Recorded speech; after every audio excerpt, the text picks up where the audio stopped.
My name's Erica, and I'm here to talk to you about contentment. Contentment is learning to be okay with what you have. And I mean, whatever you have. Let's take bicycles, for instance. You can be content if you have the best bicycle in the world. Like this one. This is top of the line. You could climb a mountain with this bike.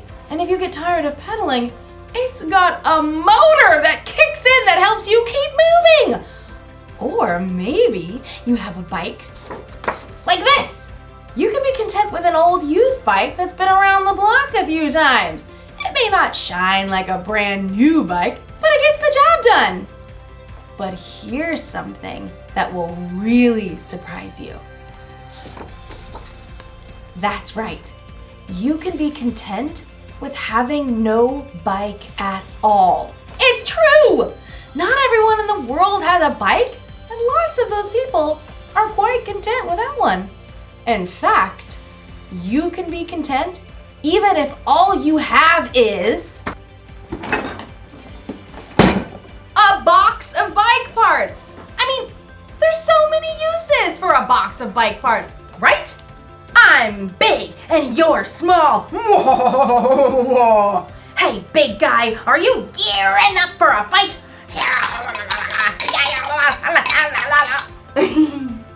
In today's story, we'll hear about the next step after contentment. I think you'll get a real kick out of this story. This is a kickstand.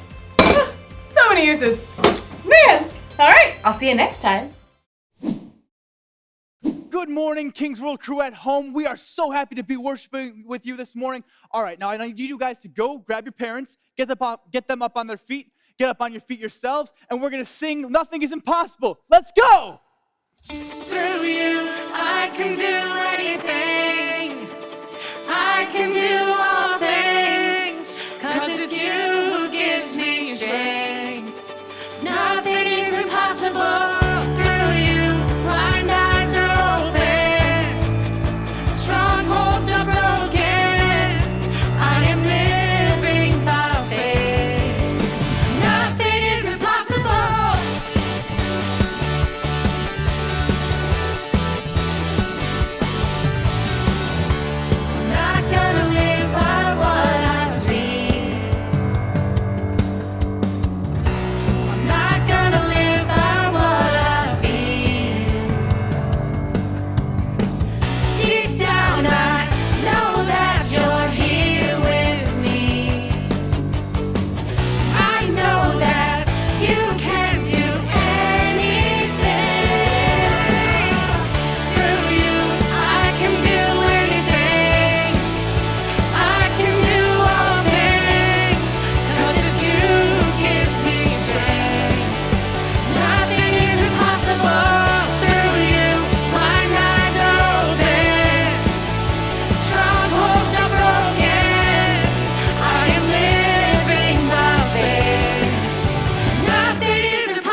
The Bible. It's 66 books of history, stories, letters, and poetry that fit together to form God's one big story. The epic adventure of how He created us and loves us so much that He made a way to rescue us. As we travel through the Bible, from Genesis to Revelation, we discover people who met God and found their lives changed forever. Now, for an amazing story, inspired by the book of 2 Corinthians, chapter 8, verses 1 through 5. As Sarah entered the cafeteria, bagged lunch in hand, Grace waved her over. Hey, Sarah, we figured out the service project thing. Sarah slid into the seat beside Grace, across from Cassie and Rochelle. All three of them sported expensive salon haircuts and manicures. Sarah tried to smooth down her own frizzy hair. She was glad that St. Joseph's School requires uniforms, because at least her clothes looked like what everyone else was wearing. Oh, right, the project for social studies? Miss Moss had required that individual groups find a service project to do during the holiday season. I looked through Miss Moss's list. This one's perfect. Grace showed her tablet screen to Sarah. Helping a refugee family? That's a great idea.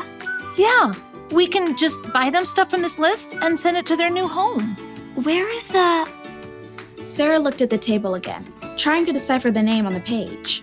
Where is the KMB family living?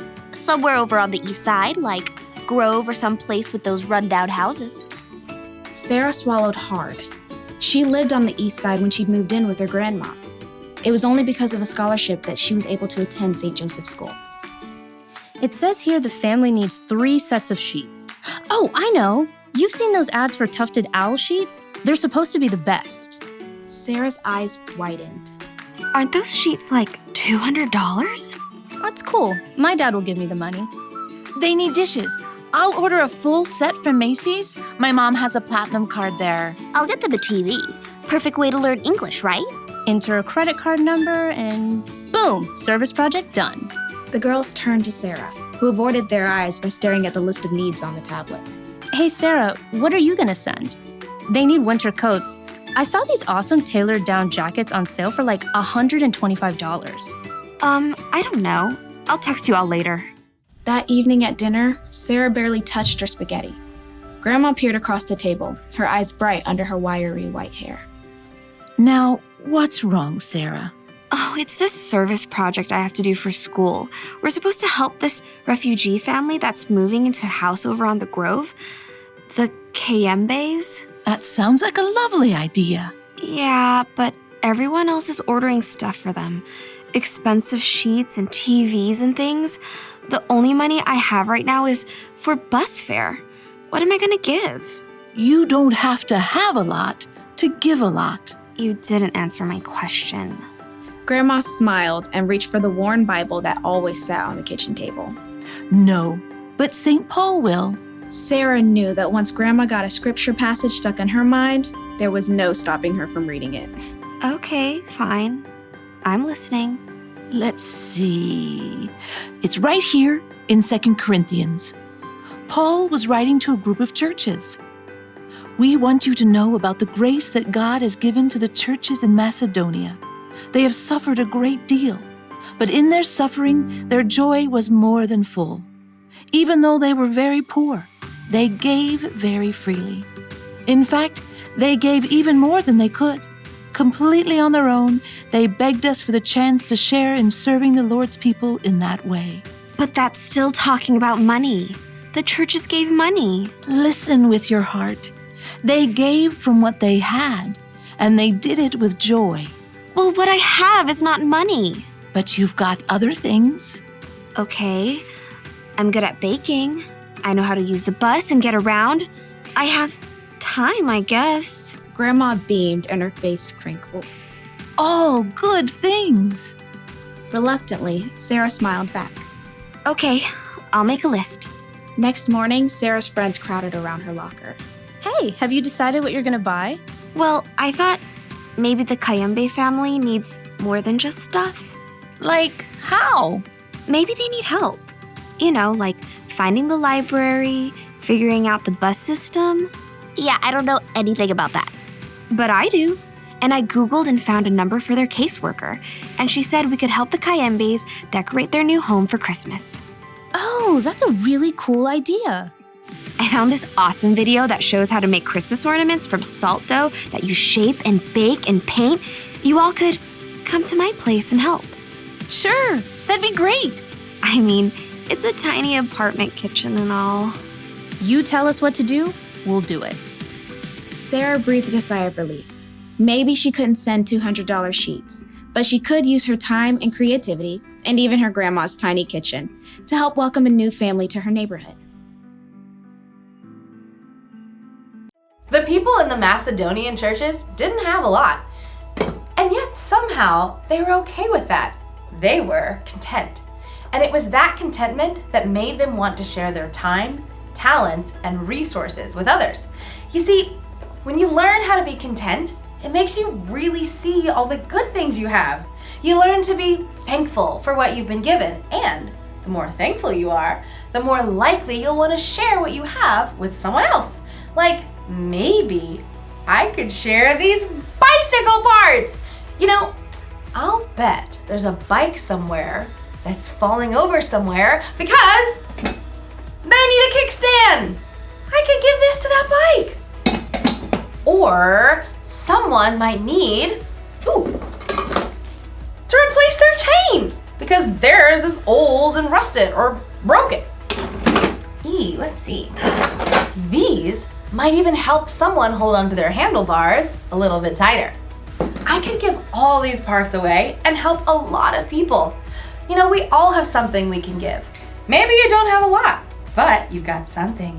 You may have money or stuff, or you may have strength to help your family around the house with chores.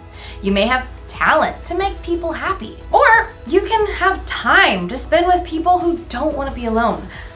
Honestly, you'll truly start to see what you have to give when you learn how to be content. The Apostle Paul wrote that he learned to be content through the power of Christ, who gave him strength. When you put your trust in Jesus, he can give you that strength too. The one thing to remember today is this: you can always use what you have to help someone else. So think about all you have to give and be thankful. Don't forget what I've spoke in. Get it? This is a spoke. See you around, because it's a wheel. Bye!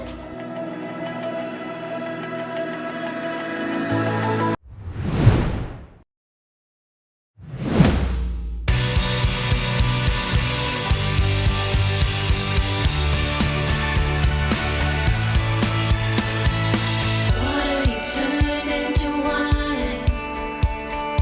Open the eyes of the blind. There's no one like you. There's none like you. Into the darkness you shine, and out of the ashes we rise. There's no one like you. There's none like you. Our God is greater, our God is stronger. God, you are higher than any other. Our God is healer, awesome in power. Our God, our